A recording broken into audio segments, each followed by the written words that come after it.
Welcome back to another episode of the Todd Durkin Impact Show. And I am so excited today. You are going to hear from a very special guest, one of my best friends, Brett Klika.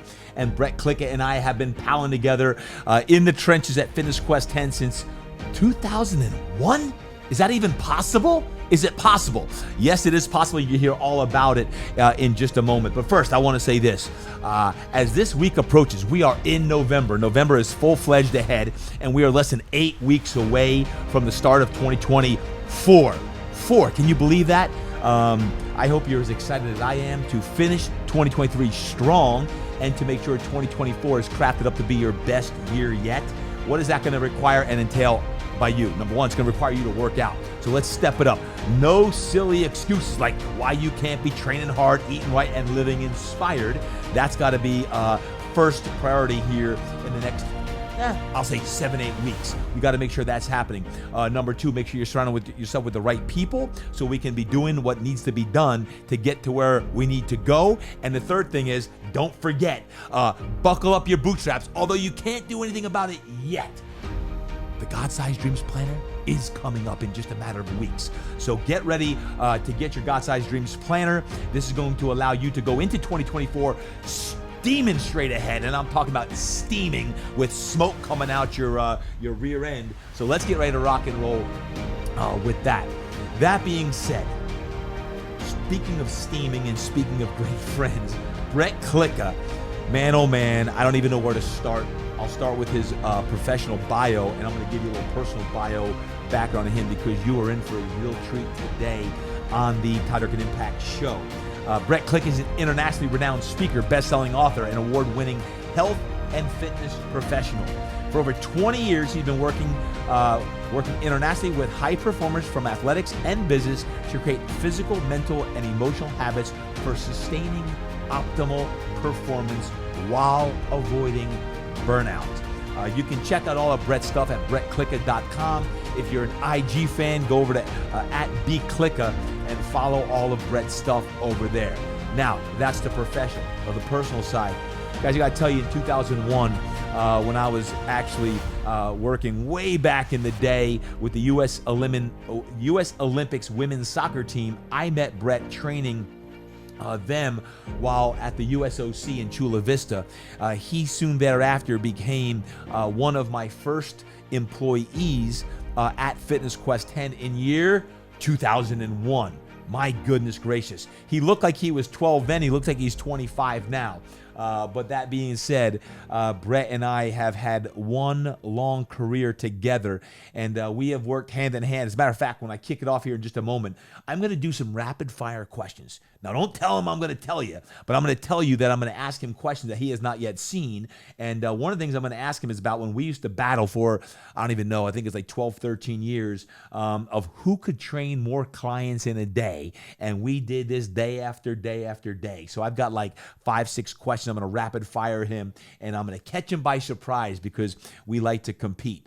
That being said, the essence of today's show that I wanted to share today is, well, believe it or not, it's not a coincidence that it was just 1 year ago as this episode drops that Brett's wife, Lisa Klika, passed away. And man, oh man, it was sudden, and it was just an extremely tough time for everyone in the Fitness Quest 10 community. And obviously, Brett, his daughter, Maddie, who's just 10 years old now, and their family, and what they've had to endure for the past year. Brett spoke at my retreat. We had a Todd Durkin Mastermind Impact X and Todd Durkin Impact Life Coaching retreat here recently, and Brett came and spoke at it. And I got to tell you what, he was amazing. And he folded his daughter, Maddie, into it. And I said right there, I need to get Brett onto the podcast so he can share some of the things that he's learned in what has been the most challenging year of his life. But knowing Brett, he's the ultimate optimist and positive person.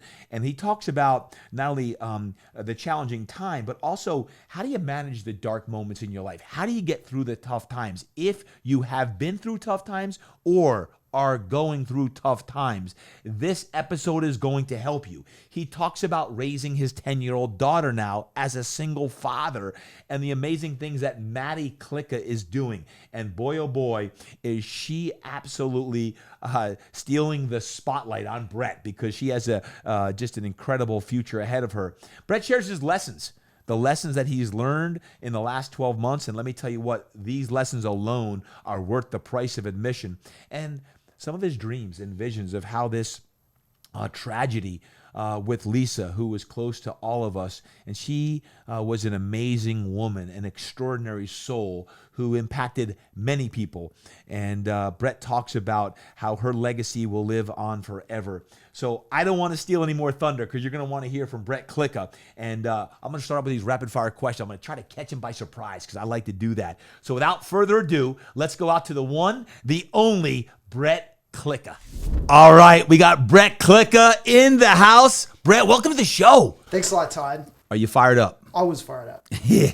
It's been what, 23 years? 23 years. We are going to have, we're going to have a blast today. We're going to have some fun.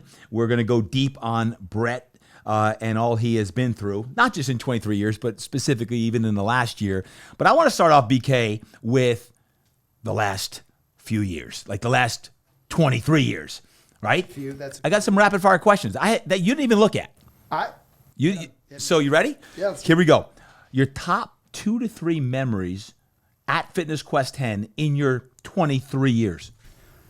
So probably the first time I came into Fitness Quest 10, you were selling me on this athletic performance facility.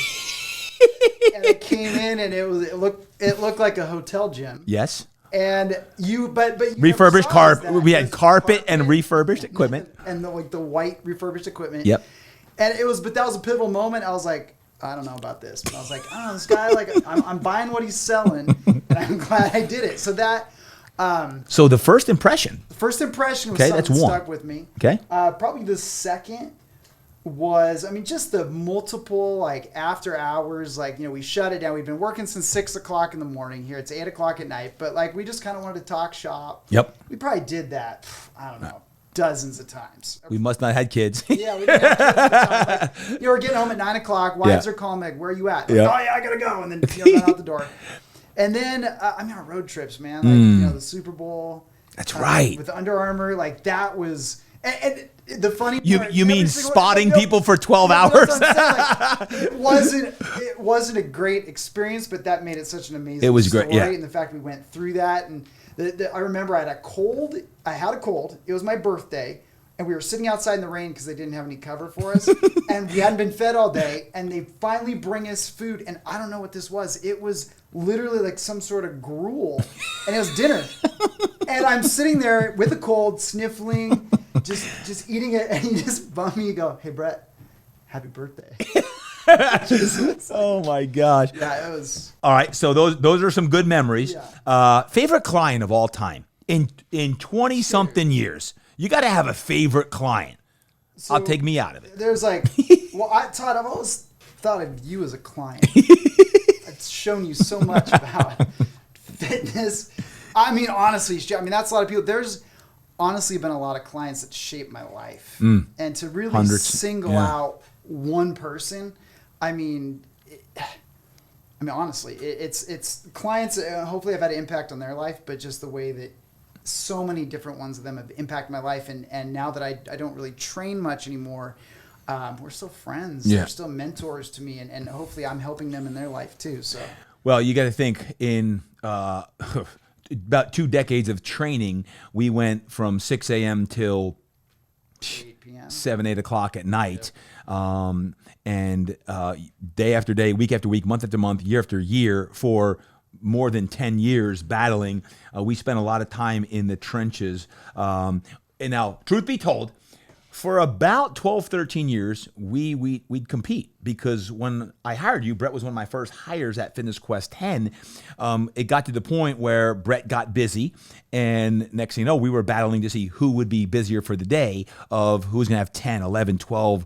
And if you got to 13 sessions because someone didn't cancel, you're probably going to win the battle. And for 13 years, approximately, we battled of who could train more clients in a day. So on the podcast, I want you to declare who over 13 years, is the grand poobah winner of 13 years of battling of who trained the most clients in 13 years. So in that amount of time or in one day, who has the 1 day record? All time, like not the 1 day. It's hard to say because I always can't. So, yeah, it's probably a tie where I win. It's a tie. Well, when you say in a day. On a day, there was a day I did 14. 14. Yeah, and it was because I actually picked up some, which is literally 6 in the morning till 8 at night, straight through. Guys, I don't know if you're available, but I'm gonna next week train 15 hours. I need 4. We're gonna go after it and get back that record. Yeah. But hey, a lot of times when you compete as a trainer, as a coach, it keeps you alive. And for us, I know when we were battling, and for you young coaches and trainers out there that are training 4 or 5 hours a day. You got to suck it up sometimes, and you're eating lunch between sessions and dinner. We went after it for many a moons on that, and that was a lot of fun.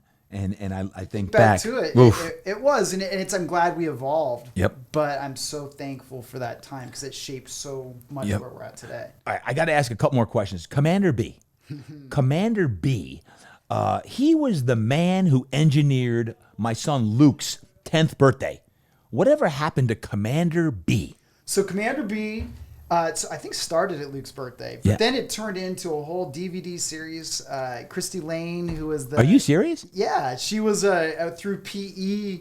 She was connected in the PE world, so she saw me do this at an idea. She saw the Commander B thing because I turned it into like a presentation, and she saw it. She goes, "Hey, I do DVDs for PE." She flew me to Vegas. I did this whole thing, so it went out through PE classes, so that.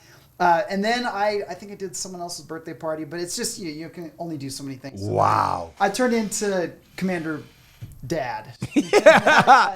Well, Commander B was Brett, who dressed up as a commander, and he can entertain kids like no one I've ever seen before. And you talk about creative and laughing.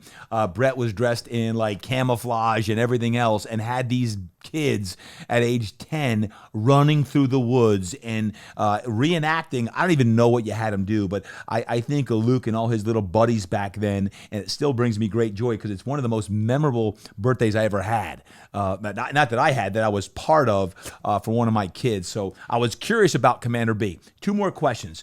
You came, and you mentioned this earlier, to a lot of states and places with Todd Durkin Enterprises. We were doing more speaking as my speaking was evolving and growing, and we had some epic experiences. I mean, I think of Philadelphia and Anaheim, Orlando, Florida, Hawaii. Which one out of all of the ones was your most favorite? Hawaii.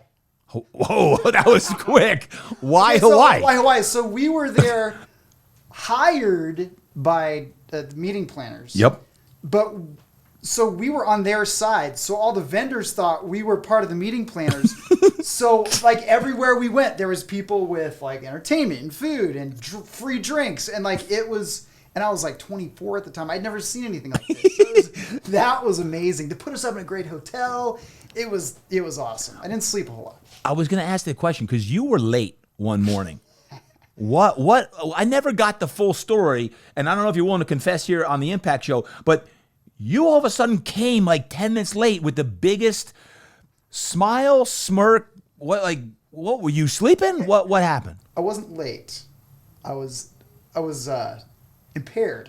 I was there on time. Okay. And we were going to teach a class, but there's the time change. The nightclubs close at different times. I was, ipso facto, I left one establishment and I showed up. Brett was 24 and single, and we had about 9 people in Hawaii. And fortunately, we were able to cover for him until he got there, and we had a great time in Hawaii. My last question on the rapid fire questions before we get into today's epic beef of what we're going to talk about is, if there were 3 or 4, maybe 5 words that you would describe, let's say, our run together for more than 2 decades, what would those words be? The first word that comes to mind would probably be meaningful. And I think it brought a lot of meaning to both our lives and continues to. Our relationship continues to bring meaning. Impactful.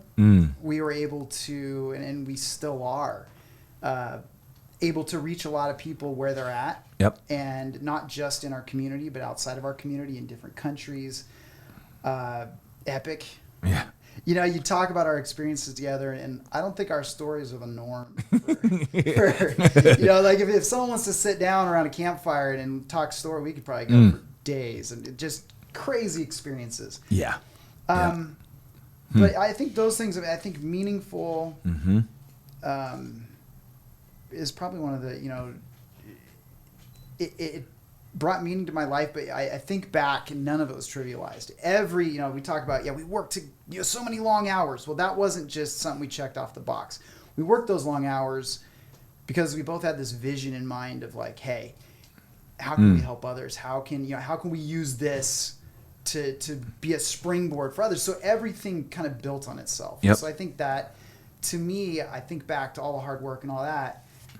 None of it's trivialized. Right. It's like I feel it was all part of the big picture, and I'm really thankful for that. Good words. Yeah. Meaning, impactful, epic. I would say family.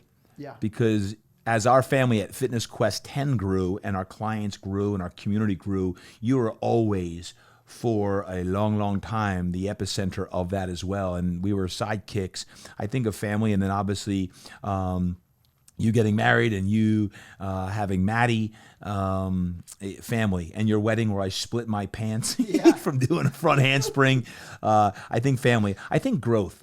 In a lot of ways. We both were always growth oriented, both at the gym, but also in our personal growth. And obviously in you, as you grew and started doing more speaking, and then more and more speaking and more speaking, even to where you're at now and some of the things that you're doing, that personal growth aspect, and obviously the word impact.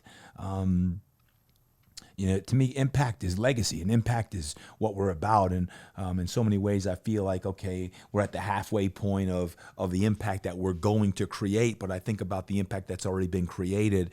And I think those three words for me, family, growth, and impact, I can't thank you enough just for your friendship and all that you've meant in my life, my personal life, and obviously professional life as well. And I wanted to start with those rapid fire questions so people could hear who Brett Klika really is, right? That being said, the last year, Brett, has been probably the most challenging year of your life. Talk about that and what happened and why. So almost exactly a year ago to the day, November 6th, 2022. It was a Sunday morning. I had been on a date night with my wife the night before. My mom was down to visit, and my daughter was going with my mom to the La Jolla Aquarium. My wife was going to go golfing. She'd been really into golfing. She's kind of taken up this new hobby. She was going to go with the executives from her company. Yep. And I was going to do some work and eventually hopefully go mountain biking. And my wife, in the morning, you know, I was working. You know, my wife went to golf, and I got done working. I eventually went on a bike ride, and I got a call. The call said that Brett, Lisa's collapsed. And at the time, I was like, wait, what? Like, did she fall down? Did she, you know, she was dehydrated? And they said, well, the EMTs are working with her. And that's when it was like a lightning bolt. And they put the EMT on the phone, and the EMT said she's in cardiac arrest. And we'd been together that morning. She went for an hour and a half walk that morning. By the end of the day, I had to walk into my house and take my daughter and tell her that her mom had died. Wow. And that's not something that anybody has the tools. That's not something that anybody's ready for. You don't prepare for that. And my life hit a brick wall in a day. And so for the last year, it's been this process of literally an atomic bomb going off in my life. Yeah. Yeah. And managing the blast and managing the acute situation, but then the rebuilding. And that's been my year.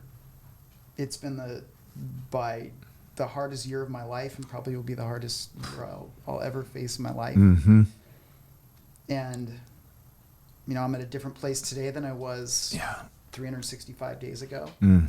But, yeah. Mm. Thank you for sharing that. I know that's really hard. And it's not a coincidence that when I was talking to my wife last night about you coming on the show, that I realized that this is airing 1 year to the day. And we didn't talk about that. We didn't. We have never talked about that. Hey, Brett, you want to come on the show? And we tried to figure out a time that would work. Yep. And this is the time that would work. And then Melanie said, do you know that Lisa passed away on November 6th? I'm like, no. And I want to say thank you just for being the man that you are.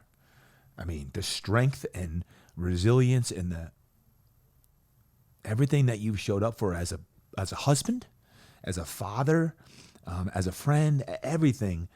I'm sure there's a lot of moments that you just want to just pack it in. And then you look at Maddie and then you just somehow keep going and going. And I always said, even in our long walks that we'd have, is, man, you're going to need a year before you try to figure anything out. And I look at you now and I'm like, man, how's he doing what he's doing? And, sometimes I even get caught in my own two worlds of, man, if I could correct this or do this and do that. And, you start to feel sorry for yourself sometimes and you realize, like, this is nothing compared to what you're going through. And I just can't say thank you enough for being a friend and a man of going through the hardest thing that I could ever imagine going through. Well, you were one of the people that was there for me in my community, and that's something I learned. But you bring up something that, so I'm talking about it now. I'm hopefully using my story to help other people. And yep. When I get up in front of people and talk, I'm able to do that, and I'm able to, and just like you do, people say, well, Brad, wow, the strength and the resilience. And I want to make it very clear that, I've dealt with this in a way. I could say that I chose a path, but it's probably the process of just training and that I've trained myself and I've been through and I've gone this path. It appears one way, and believe me, I'm authentic in how I feel and share. But I just want, if someone's hurting out there, if someone's in the midst of it, and you can't talk about it, you're in tears, that's completely normal. And I don't feel, this is not moving on. This is not me saying, okay, well, I'm better. So now that I'm better, I'm going to go help people. Todd, I have dark moments every day. I have moments of happiness every day. But I think it's important for people to know that, hear me talk, I'm willing to talk about this. And I will, get up in front of people, and it's very important to me that I help people. But it's not, it appears resilient. It appears this strength. And I can honestly say that I'm hurting.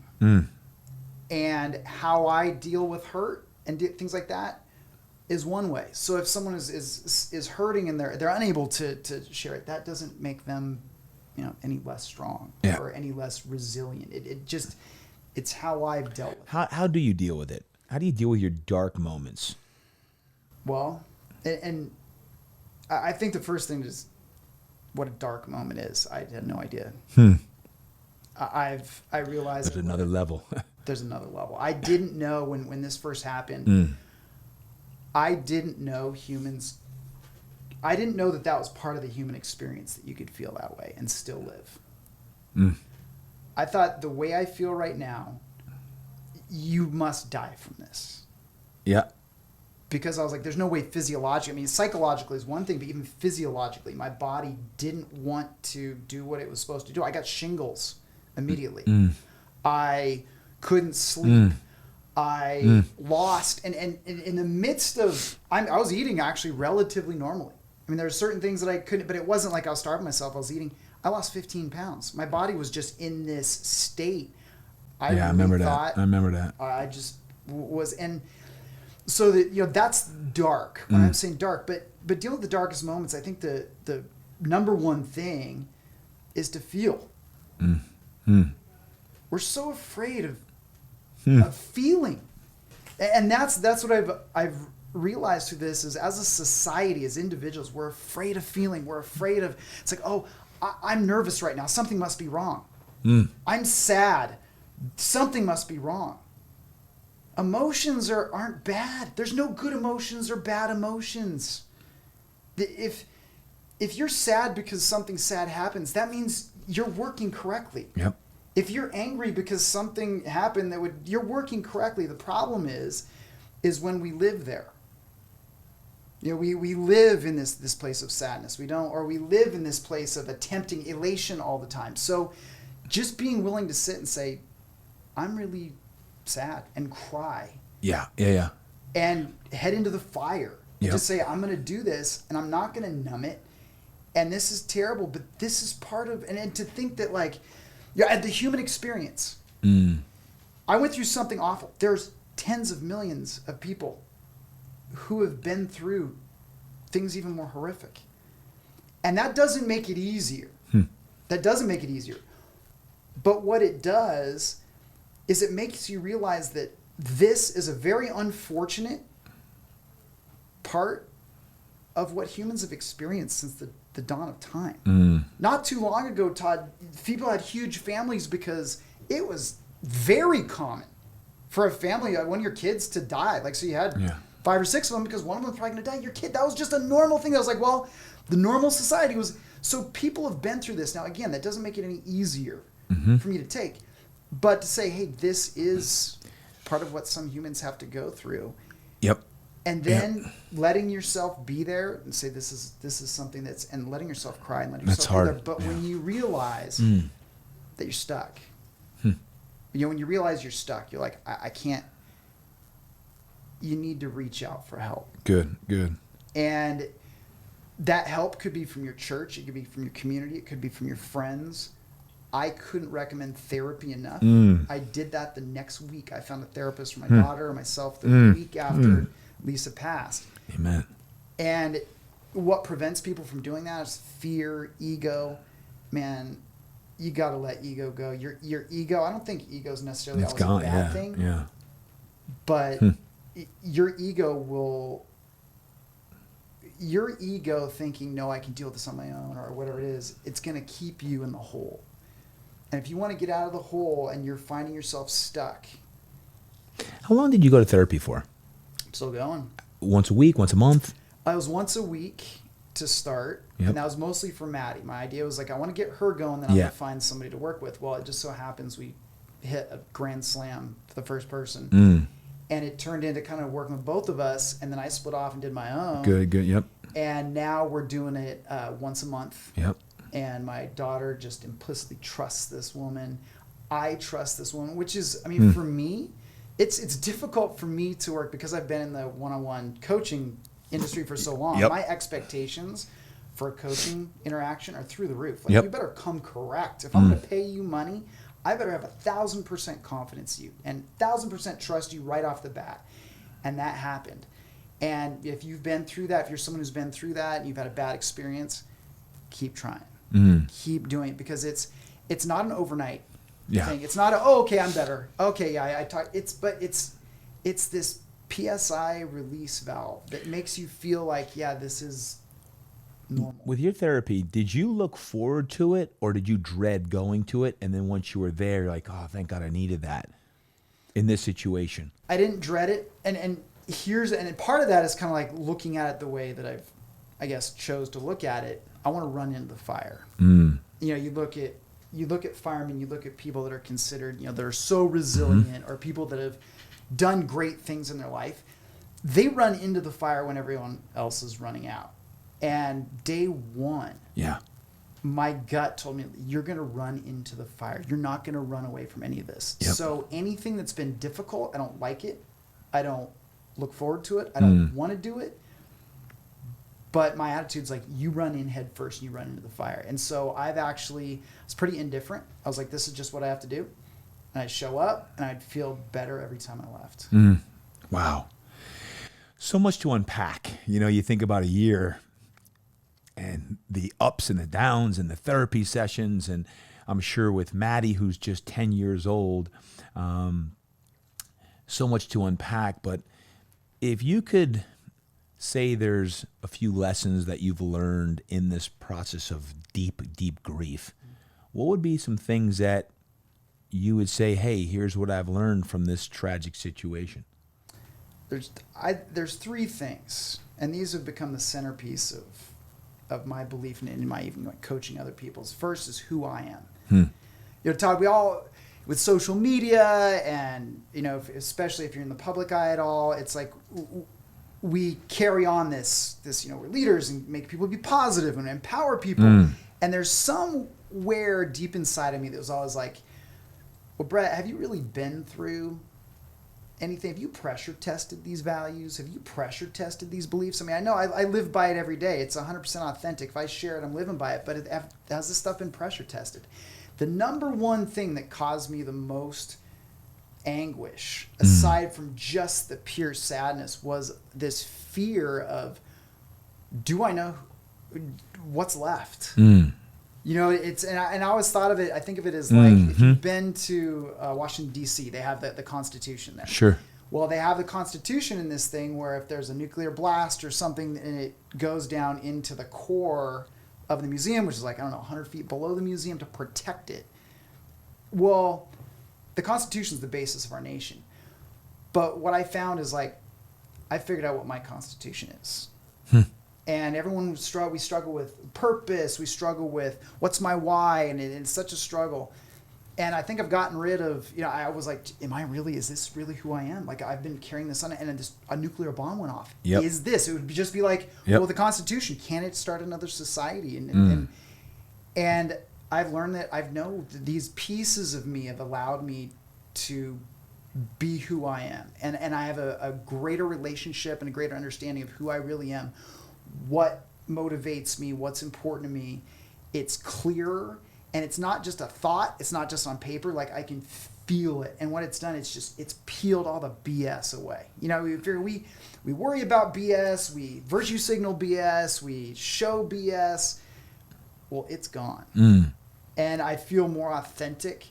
So that's something that I've learned. Did you ever say in the last 12 months that you thought it's over? Like, all the things that you're starting to process now about the future, that no, I'm a dad and that's all I'm going to be. Like, my life is completely changed and all the dreams that we had, Lisa and you had, are over. So I'm done. Have you ever had like out of the gate? That's what was the biggest thing. Yeah. Because I'm a type of person that likes to think. I would think I'd be that way. What's happening? I don't think of. I'm not real good at. I mean, I'm better at being present than I used to be. I have appreciation and love for every day. I appreciate the moment. But I've always been a person, okay, what does today mean for next year? Yeah. What does next year mean for the next 3 years? What does that mean in 20 years? Where am I going? And that's not a thought that I can, I've never lived more day to day, even though I'm still basing on goals. But if I think 10 years in the future, Todd, you know how complex I went from having different a life perspective. That's just, Yeah. I can't, it's not going to do me any good to think with my life and family, blah, blah, blah, in the next 10 years. That's the stuff that makes no sense for me to put my thoughts into. Now, business and goals and stuff like that. So yeah, absolutely. That's something. But, you talk about what else I've learned. It's the importance of community, man. If you've isolated yourself because of, and it's so easy for us to do as adults, we get too busy for friends. Family, maybe we got a spat with a family member and we're just not as close. And our neighbors, we just, we're too busy. We go in our house and give them a little wave every once in a while and we're out. And we just kind of live these lives in these little bubbles.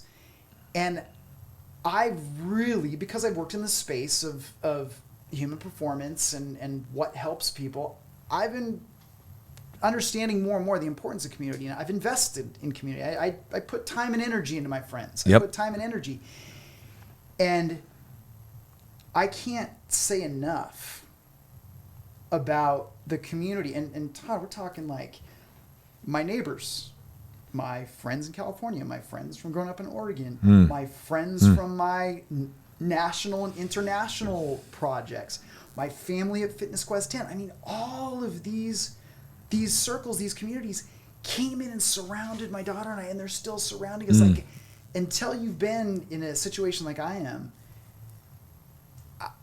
it's to say, it's like, well, we're surrounded. We have a blanket. It's that how, I mean, over to our house, we had meals. We had people at the house. We had, you came over, we were going for walks. I had friends. It was just like a line.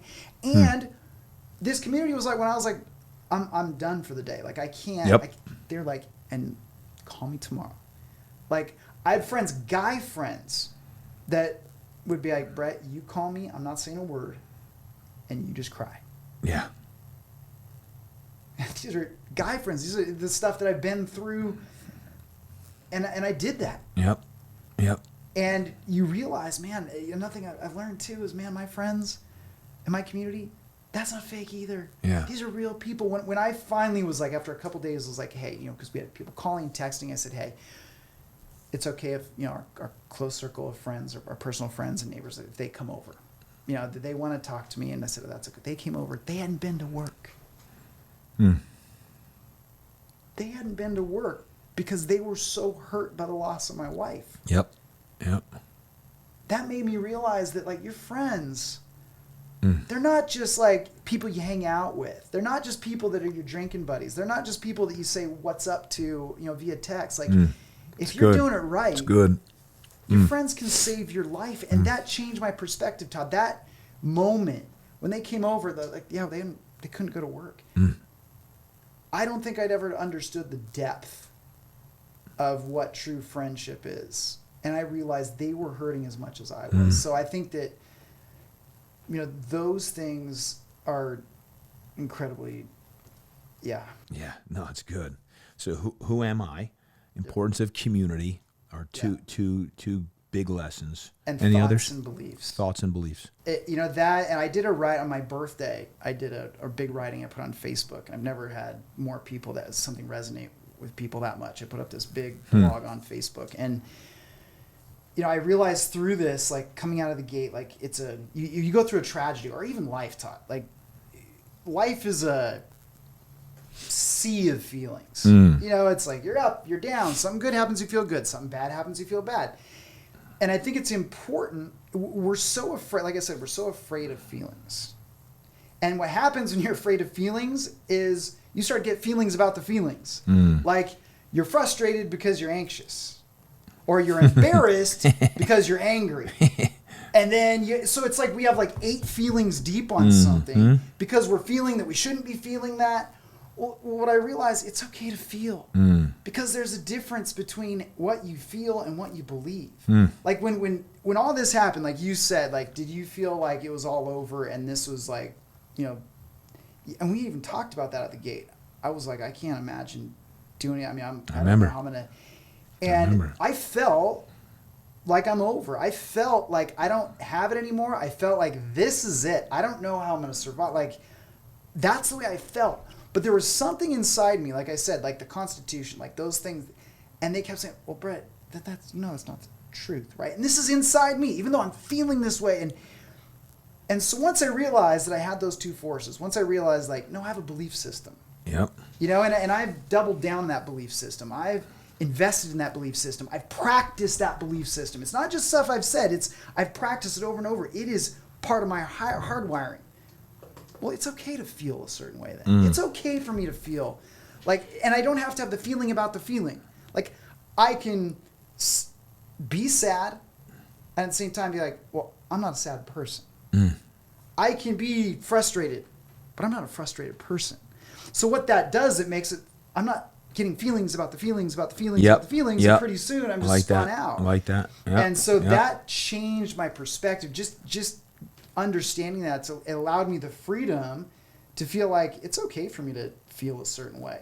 It doesn't make me a different person. It doesn't make, because I know what I believe. Now, when you aren't aware of your feelings because you don't think you're supposed to have them, you know, again, the feeling about the feeling, you're like, oh no, I never get frustrated. I'm never sad. I'm always up. There, you know, this crap that people try to virtue signal. And what happens is that they go under the radar because you're afraid of them. And those feelings do turn into beliefs. I am a sad person. Yeah. And so I that's something that's completely changed. And that thought seemed to resonate with a lot of people. It's deep, really deep. Thank you for sharing that. And you think about this is the last year alone. Like, it's only a year, and how much processing you've been doing, right? Like, you're in the middle of it. I'm sure it takes years and years to process all of it. But again, I can't even say, just listening to you, of where you were 9, 10, 11 months ago versus now. Again, not that you're through it, but to hear you speak is amazing. And speaking of speaking, you recently spoke at our retreat a couple weeks ago, and you were actually the sideshow because your daughter Maddie came in, and she's 10. And guys, so you know, Maddie Klika, all I can say, Brett, is wow. I just can't believe what I have seen with Maddie. I'm proud of her. Like, you talk about light and radiating and energy and confidence and courage. And I don't know if I've ever seen a 10-year-old like her that's stood up, and last summer, or this past summer, shows up at a barbecue, and she's talking to my son Brady and his friends about when they were camp counselors, and she's showing up at the Oktoberfest party and talking to adults, and I'm looking like, how is this girl 10 years old? Like, seeing her lock into you when you were speaking I was like, I was watching her. I wasn't listening to you. I've heard you talk enough, okay? I've heard you talking. I'm watching her lock in and follow you back and forth. I was like, this girl, there is something special about Maddie Klika. And I don't know what it is, but I want you to talk about her, because I can't imagine being 9 or 10 and losing my mom. And to see where she is a year, and I'm sure she's like got a lot of stuff going on, but to see what she's doing, it's supernatural to me. I don't know what, talk about her, please, because I love seeing the growth. Well, I think that she does have, it's tough on her. Yeah. And the rule in our house is, I told her, I said, you're going to see me cry. I said, you're going to see Dad break down, and just know, don't be scared. I said, I'm really sad. And so it's okay for you to be really sad. And she struggled out of the gate because she's such a happy person. Yeah. She struggled, and I'd say that overall, but she struggled with emotions because anger was the emotion, because she was angry because she was sad.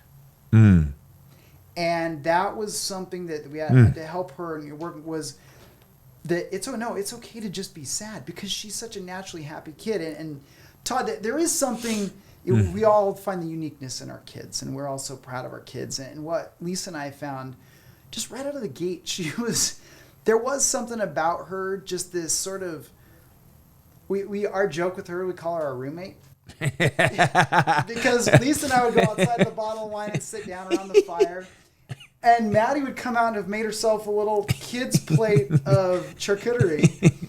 And we would, because she wasn't disruptive. So we'd be having a conversation and realize, oh, there's like an 8-year-old right here. And she'd be like contributing to it. She just has this like even emotionality. And that doesn't mean she doesn't do kid stuff. It doesn't mean she doesn't freak out. It doesn't mean she doesn't do. Of course.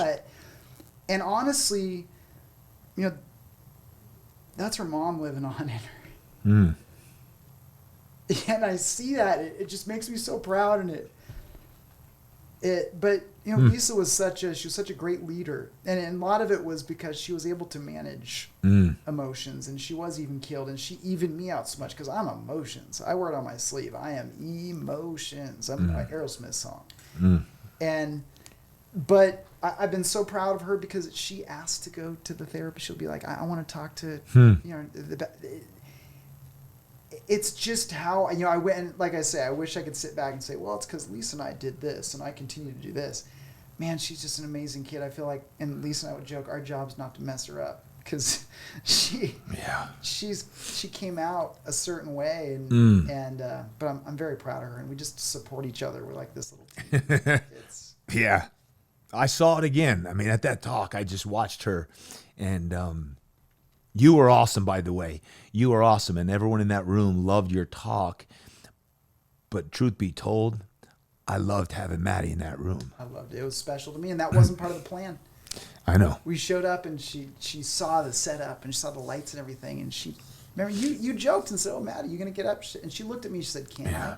And she'd heard me rehearse it, and she knew, like she heard me rehearse. She knew it. She stepped in. Yeah, and so she got up and did her little part, and it just... Well, whatever you're doing with her, keep it up. And I know that young girl is battling, and I know she has a great support system around her. I will share, and it was really cool to see, we talked about at the retreat, we talked about autographs, right? And I had to beat you to the punch. I asked her for her first autograph. And the reason why is because whenever you give someone your autograph, you're autographing your signature on whatever you do, whether it's a talk, whether it's a book, whether it's a business proposal, and you autograph something. And let me tell you what, Maddie Klika is one special young woman, girl, who has got great destiny ahead of her. And to get her autograph and to see her just radiance that day is something I'll never, ever forget. And Brett, the way she locks into you, man, as a father, I can't even help but think just the great years ahead for both of you. And, the relationship as she blossoms and grows, and how you said Lisa's living in her as well, it's really cool to see you as a father and going deeper and deeper and spending time with her is just awesome. So thank you for that. I mean, I know it's a lot harder. It's the hardest part, Todd. And that's what I've had to. I can manage my, but my moment, and I don't even call moments of weakness, but my moments of rawness. Yeah. Where you do lose perspective and you do lose. It's that. My anger at God, that comes through at that point. Like, why her? I mean, I'm an adult. Yep. I can manage this, but why would you do this to this ball? Yeah. But then again, and I feel that, and I admit it, and that's part of what I feel, and it goes there. But I know that it's a feeling and not a belief. Yeah. It's interesting. One of the things I've always thought in my life, whether it's good things or bad things, and Pastor Miles McPherson said this years ago. I'll never forget it. He said, someone's always got it way worse than you, so stop feeling sorry for yourself. I've always said that, whether it's something good or bad. But then I'm like, man, if I was Brad, like, what's worse? Like, can it get worse?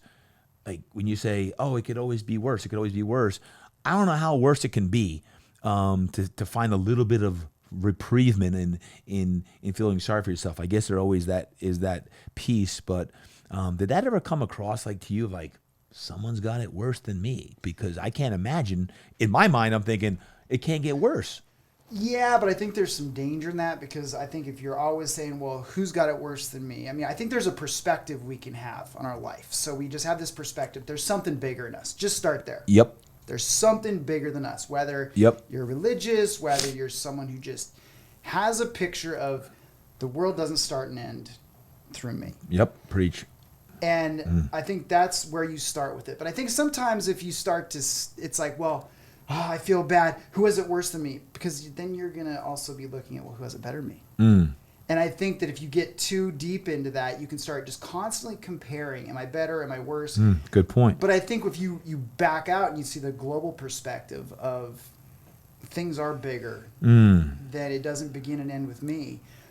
I mean, shoot, over in the Middle East right now, imagine like you're living as a family in the Gaza Strip. Yep. So that's not to say, okay, well, I feel better because they got it worse. But when you put that into your global perspective, and one thing that, our family travel's become essentially a value, because, Lisa and I didn't grow up traveling, and I started to travel internationally for work, and she started to come with me. And then that was like, oh my God, what this has done for our global perspective and what that perspective has done for our belief system, everything else. But I think having that bigger than yourself view, Yep. and however you achieve that, I think that's ultimately what puts that in perspective without you having to be like, okay, who's got it worse than me? Okay. Oh, phew, they have it worse. Yeah. I think it's bigger. So my question would be, man, again, just I can't believe it's a year, but in the past year now, are you finding joy or happiness in a few things? And if so, what are they? Because I'm assuming at some point you don't have any joy and happiness. You probably don't even want it for months and months and months. But are you at the point where you can experience some joy? And if so, what would that be in? So, happiness and joy are a little bit different. They're related. I think happiness, I do find happiness in a day. I mean, I see my daughter, Maddie and I do something together. I'm able to create. I saw you dancing the other night with her. If I'm able to, when I speak or when I write or when I do anything through my programs, if I'm able to, people talk to me, they impact me, that brings me happiness. But here's what's strange about joy. Joy is more of an intense, moment. Here's where I'm at with joy right now. When I would, for the 20 years I was married, when I experienced joy, the first person I would want to tell was Lisa. Like, my daughter does something amazing. I mean, think about the things that bring you joy in life. Your kids do something that just blows your mind. You do something that lights you up. The first person I would want to tell would be Lisa. She would get a text. She would get a picture. She'd get a video. She'd get a call. Hey, this just happened. Like, this is what we're living for, and this just happened. And so when those things happen now, my mind still goes to, I'm watching my daughter in her first play. And as she's up there, I want to, and she's not there. And so where I'm at with joy is these intense, I still experience that moment, but it's followed immediately by that sense of loss. Yep. But I let myself feel that, and instead of trying to cover it up or be like, well, I'm working on that, I'm trying to make it go away, that's a perfectly normal thing. And that's one thing my therapist has worked like, that's a normal thing, and go ahead and experience it. But that's where I'm at with that. Happiness, things make me happy, but I think that joy thing, I think it's going to be a while, because of my wife and I's connection, our partnership, it's going to be a while before I'm. So how does that, as far as the joy, when you want to text Lisa and you can't, do you not text anyone, or do you text your mom or a friend? It depends. I mean, honestly, most of the time I just don't text anyone. I mean, we got a family text chain. I do that, but it's not the same. And sure. I go ahead and tear comes to my eye. I'll cry. I'll feel bad for, I wouldn't say I feel bad. Yeah. I feel that emotion. Yep. And I let that emotion play out, and then I continue. Last question, and I want to talk about some of the things you're doing now coaching-wise, but you've had a lot of grief in the last year, more than most people would want in a lifetime. You've had in a year, and the same thing with Maddie. I was thinking about that on the drive over this morning, to think about at age 10, this girl has experienced more emotion in a year than most adults have in decades on that. But how would you say your experience with loss and grief has impacted your business life and even your personal life? Because you've been sitting in a lot of grief and pain, I'll just call it pain, in the last year. How has that impacted you, or how will it impact you moving forward? Is this something that you feel like, hey, this is going to help pave the way for my future, or are you compartmentalizing it and saying, I'm going to work through it and I'm still going to be a speaker and a coach on that? So, I would see it, to me, and probably to you, and for anyone who works their passion, it's like your personal life and your professional life are kind of tied together. Yep. Because me and my private life is me and my, And I think that for me to share with others and to communicate and to help people, I always thought of it as a calling. Mm-hmm. And that's turned into an obligation. I feel that instead of just being like, well, you've been called to do this, you're able to communicate with people. It's a calling. It's almost like calling, saying, well, the opportunity's there if you go and do it. I now see helping people and being there, and I'm not just talking through business, being there for my family, and it's something that I have to do. If I went through life and I couldn't face the man on the final day and say I did everything I could, because out of a sense that I have to, if I'm able to communicate, if I've been through this. And so it's the intensity and the intention. That's that interplay. But honestly, in my personal life, it's just, I'm even more intentional about friendships. And I say what I haven't, my guy friends were typical guy friends. We'd give each other crap, and and I haven't said I love you to my guy friends in my life. And I do that all the time this year. And the first time, like, oh yeah, okay. But like, man, if you, Rick Elias, he's a speaker, he has a saying, collect bad wines. Because if the person's there and you got the bottle, open it. You got the good bottle and the right people there, you open it. Don't keep good wines around. Collect bad wines. If you're with people, don't save it. Don't save the moment. Don't hold back. Let people know. Tell them you love them. Say thank you.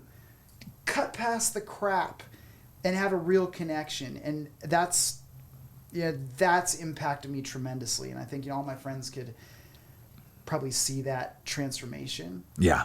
And yeah. But yeah. Well, it makes me think, because my immediate thought was drink more good wine, right? But it made me think, you have been incredible with your habits since day one.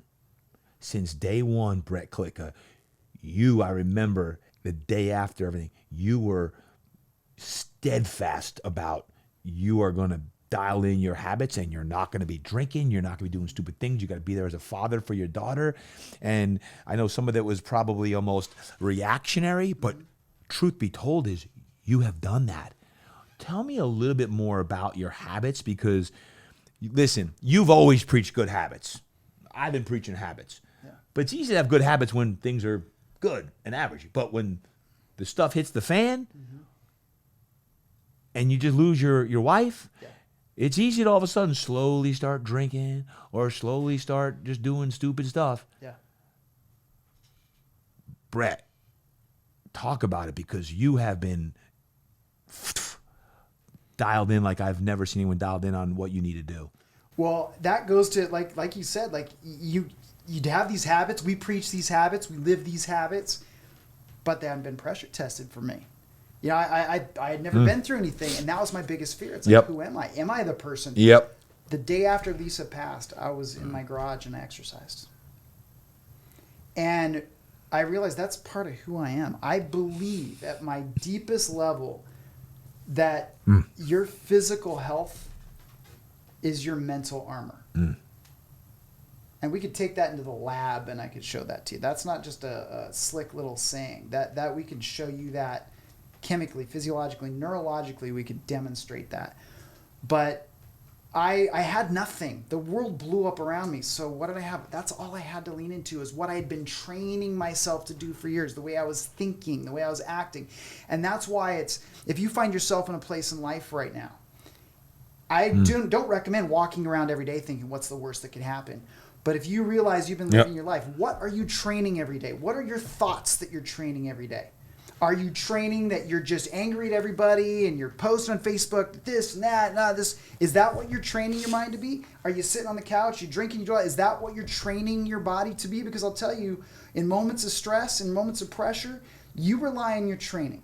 That's why Navy SEALs train nonstop. That's why soldiers train nonstop, because they know it's going to hit the fan when they get into battle. They know it's going to hit the fan. It comes down to their training. And I'm fortunate enough to have been doing these things for so long, exercising. The way I eat. I don't eat on a diet. I don't measure out my food. I just eat in a way that makes me feel the way and perform the way I want to. That's it. I know what food makes me feel like, and it doesn't mean I don't drink here and there or have some dessert here and there, but it's communicating with others. It's, how I show up for others is important to me. All those things, meditation, honestly, I didn't meditate I meditate every day. I didn't for the first 3 months because I didn't want to be inside my head anymore. I was. I told my therapist that and all that, but then I got back into that, but that's an everyday thing for me. So what I could share with anybody else who's going through this is start now with habits that build you up, that don't break you down. Because if your habits in good times are breaking you down and you got nothing left and now you're in pressure tested, you got nothing. Keep going, because I hear you, but people don't change. Yeah. They hear that, and they're not pressure tested right now. Yeah. So that sounds good, Brett. I need to do that. Yeah. But they're not pressure tested in the sense of suffering great loss. So does it require a great loss to get to do what you're doing? Or how do you play this mental game to not have to actually experience a significant pressure test to actually make the change that needs to be made? Does that make sense? 100%. Well, because most people that I work with, even, they usually decide to make change once the bomb's gone off. Exactly. And there's not much left in the tank. Exactly. And making a change requires a lot in the tank. Keep going. So if you're looking to make change, I think that people see it as like when the bomb goes off in your life, you got nothing left. So people, you can make a 360 change. 100%. There's Absolutely. no more. If your house is leveled by a storm and the foundation is cut out, got to make change. Build a new house. Yep. Now that's going to be a real pain in the butt. It's going to be expensive. But it'll happen. But it'll happen. Yep. But I think where people aren't changed is when there's just kind of a storm that keeps going against, and it's like, well, yes. So I wouldn't recommend thinking like, well, it could all end tomorrow. Maybe having that in the back of your head. But think about, okay, what's the little thing that you could change today? What's the easiest thing you could change today? Maybe you feel that you've been negative. Maybe you feel that your health isn't bad. Maybe you feel that your relationships. Could you go for a 10-minute walk today? You're just taking a chip off of the side that's holding you down, and you're putting one on the side that's building you up. It's not going to move it a whole lot out of the gate. Yep. But then you go walk every day, and that interferes with your drinking time. That interferes with your. So then you start listening to a podcast, and maybe you get into reading books from that, and then you meet another friend. You get into a different group of, and people always think, okay, well, I got to lose 50 pounds. I got to start thinking positively and not sweating the small stuff, and we know where that goes. That's the stupidest thing ever to say, well, I'm not going to sweat the small stuff. Yeah, you are. We all do. Yep.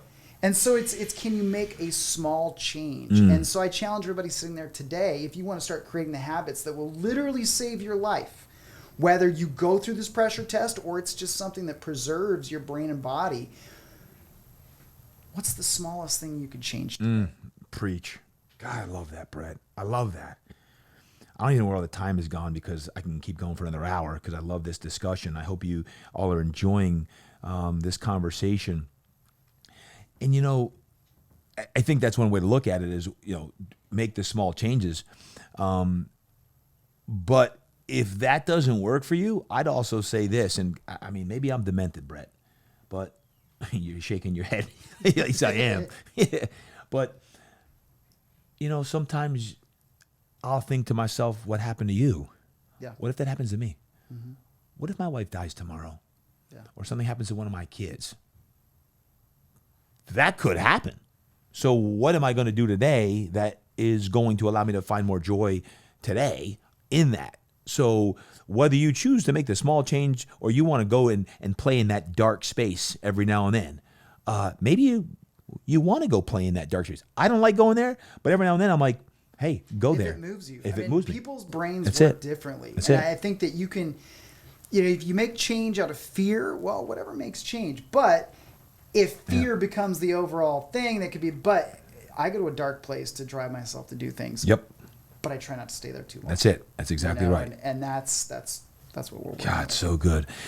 So through the process, you've been back on the track and you're doing writing and I know you're doing some social media, you're coaching again and that. Give me the summary now, just about a year out, kind of like where you're at now. What does life look like now? Are you seeing some sun and some blue sky in your life? I am. I like I said, I love what I do and I love what I've done forever. And this first part of this year, my number one goal was to just make sure Maddie was adjusted, make sure she had all the resources she needed, make sure that I had been responsible at finding resources to help me and put a team in place just in life to And then probably about 6 months ago, I realized, okay, what's next? Because I mean, as I don't know if many people know, I know you know, for the last 12 years, helping, I've been working with companies and teams of leaders from different organizations internationally. So in 2019, 46 weeks out of 52 were impacted by travel. I wasn't gone for 46 total weeks, but they were impacted by travel. That type of work, I love it, but it's nonstop travel. And so through the pandemic, I was able to start doing some things remotely that I kind of figured out that that's something I can do. And so now what I've done is, instead of working with huge teams and organizations, I'm working directly with the leaders, with entrepreneurs, with people that would identify as a high performer. And we work together to create a plan. And it's usually that high performers midlife energy crisis. And I'm not just saying it's midlife crisis. It's that midlife energy crisis. It's sort of that one rocket booster got you through your 20s and your 30s, and you just went. You didn't worry about anything. You just sprinted as hard as you could, sleep when I'm dead, eat when I get a chance, go, go, go. And then you reach a point, people talk about the midlife crisis. Well, that's a real thing, but there's things that you can do to move. There's things, your brain, your body, and your belief system. And this isn't all just sayings and little quotes. It's actual science. And so there's ways we can use science to move you through a funk, to move you out of a funk, to get that second rocket booster that's going to take you through whether it be your career or it's going to help you reconnect in your life. And so working with the individuals doing that, and from that work, then still working with some organizations and doing things like that. But it's just helping high performers create the energy to be more and do more of what's really important to them. And is that one-on-one coaching? Right now it's one-on-one. Small group of clients, big group of clients? Right now it's me and the leader or the founder or just anyone who would identify as a high performer. And now with some of them, I'm starting to work with the teams, but I'm keeping the model as to where I still do keynotes. I still go to places to do keynotes, but I'm not on a plane every week going, because there's so much that can be done. I mean, the part that I didn't like about showing up on the plane was that I'd show up, do my thing, get my talk, work with them for a day or two, and then, see you later, and go on. And it was a seed. It planted a seed, but I didn't get to walk them through the process. So now I've created a process from this called the Energy 100 program. It's 100 days. Okay. And it's a process of change. And it's not a process of changing 50 things. It's saying, hey, you're a high performer. You've had success in your life. Where are you not having success? What's the thorn in your side? And how sick of having that thorn in your side are you? Are you willing to go another 5 years with that thorn in your side? What's going to happen if you do? Let's talk about it. What's going to happen if you got that thorn in your side in your relationships, the way you're thinking, the way, if you're feeling like this for the next 5 years, what's that going to do to your life? And so it's taking them at that point and saying, okay, here's where we can make little changes. And those little changes over 100 days, it's habits. Wow. It's daily accountability. Where can someone get information about that program, the Energy 100 program? Yeah, go to brettklika.com, BRETTKLIKA.com, and it tells you how to work with me. I have quite a few clients now. There's an interview process. And quite frankly, it's not for everybody. It's very intense. And if you're coming and you don't really, you're just like, I just wanted to maybe, get a little healthier. It's not going to, this is life transformation. This is, you're coming in saying, I'm done. I'm done with the way I'm feeling, the way I'm acting, the way things have gone. I'm going to make a change because it's life critical. So guys, I'll put that in the show notes. A question on that for you personally. Do you, because now time is, you're a single parent. Do you say, okay, between 9 and 2, I'm going to work with my one-on-one clients and I'm pouring into them, and you're more pointed and focused on that between a certain period of time. Oh, yeah. And then that's my it. My day is scheduled to the T. I've always been like that. Yep. But now I've gotten a coach and working on, it's not just how do I get stuff, it's how do I prioritize. Mm-hmm. And so it's saying, okay, can I take 4 hours and turn it into 2? How could I do that? Yeah. How could I go from 9 to 11 instead of 9 to 12? Yep. And so that's what I'm working on, but it's certain times, and it's just, it's a process. And that's why I've gotten somebody working with me and doing all that. So no more 14-hour days. No more. So if I get 14 hours tomorrow, I'm good. I'm going to win this thing. Because I'm still competing. I'm not going to lie. I'm still going at it. All right. There's the occasional, as you know. I know. There's the occasional 14-hour day, but yeah. I can't be frivolous with my time anymore. It's very... BK, what am I not asking you that I should? Is there any question that I should have asked you that I did not? I don't feel, I think that the reason I wanted to share this today is because I know that there's people out there I know that I'm not alone. And I know that there's people and I'm hurting with the person who's hurting. Yeah. So I hope that those people don't hear me talk and say, wow, Brett cured himself. And that's not what this is. But I think I think if those people, if there's questions that weren't answered today, if there's you can go through my website, you can contact me, you can, on social media at Klika, on Instagram, and let me know where you're at. Yeah. If I can help, I think that's the important thing. Yeah. Yeah, thank you for that. Now, again, I'll put that all in the show notes, but not that you need to be here, but I'm curious because you're doing your coaching, your Energy 100 program.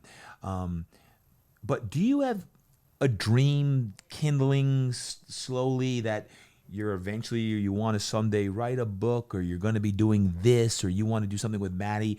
Do you have any of this percolating inside of, let's not say the next 6 months or 12 months, but like in the next 5 years? Is there anything kind of big that you're thinking about? Yep. I want to take this. I think that my clarity of message and my intention to not just help people, but change their lives has never been clearer. It's never been stronger. I've never invested more in it, from time, energy, money. Every possible, just directly focused on it. I want to be in a position where, whether it's on stage, whether it's as a facilitator of a program, and I have all these things mapped out, but creating live experiences, creating opportunities for everyone. Right now, it's quite honestly, I'm working with the tip of the spear, and I'm doing that because I want to scale it out to where I can work with everybody and you and I have talked about things, but I think that a lot of what we've done in the past, I think that I think you and I can touch the world in different ways. And so that's really what I see, and I have a picture of it in my mind, and I have it drawn out, and I've never felt more that that's gonna happen, because not because I want it to happen, because it has to happen. Well, that took my breath away. Thank you. I got one last question.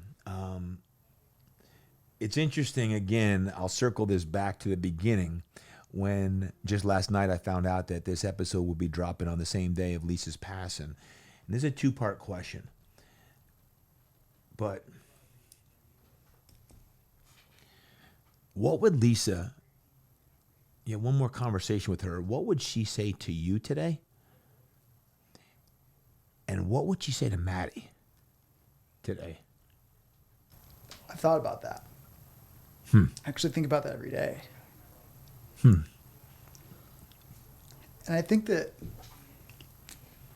Lisa would tell, because we'd always talk, both of us were very career focused. Yeah. We both got a lot of joy from our career, but we also wanted to be intentional about, we knew we wouldn't have a lot of time in our personal life, but we wanted to be very intentional about that time we had. And I think, and she'll always say, are you happy? Are you happy? And we'd ask it because we'd have this success and we'd do something, and it was, well, are you happy? And I think that as we talk and as everything, she wouldn't tell me to, oh, don't worry about all this. She wouldn't say that. She would say, yeah, this is sad. Like, I'm crying too. But are you happy? Is all this you're doing and your plans and all these and what you're going through, are you creating opportunities to be happy? I think that's honestly, and I think about that. And I think that, the night before she passed, we had a date night. We went out and, there's so many things that happened in those last 24 hours that I just don't see happening by accident. But we talked about what she wanted, what we wanted for Maddie. And, her number one thing is we want Maddie to feel that it's okay to have emotion. We want her to feel it's okay because she's such a happy, even kid. It's almost like sometimes we're wondering, like, it's okay to cry and it's okay to be angry and it's okay to, not try to be perfect all the time. And what we talked about, I think she would tell Maddie the same thing, quite honestly. And I think that with Maddie, probably she'd say that, but it would be more, it's okay. It's okay to be sad. Everything you're going through right now is okay for you to think and feel. I honestly think because it was important that we shared with Maddie that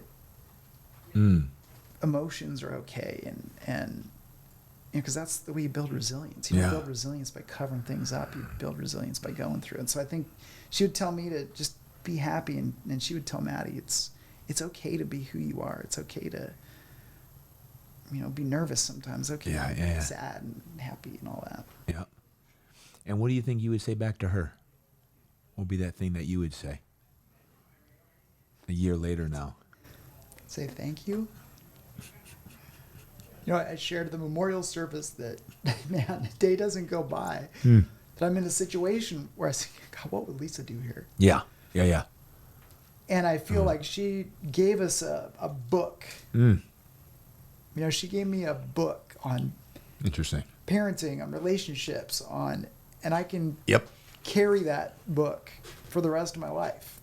And I feel that she gave Maddie such an incredible example of a strong woman, and she can carry that through for the rest of her life, and to leave a legacy like that where I literally feel that I have a template, and this was my partner.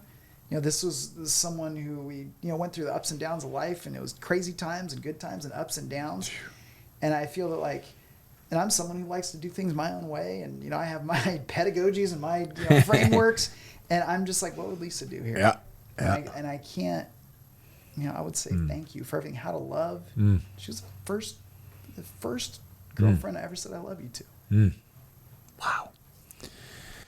Whew. Brett Klika, thank you.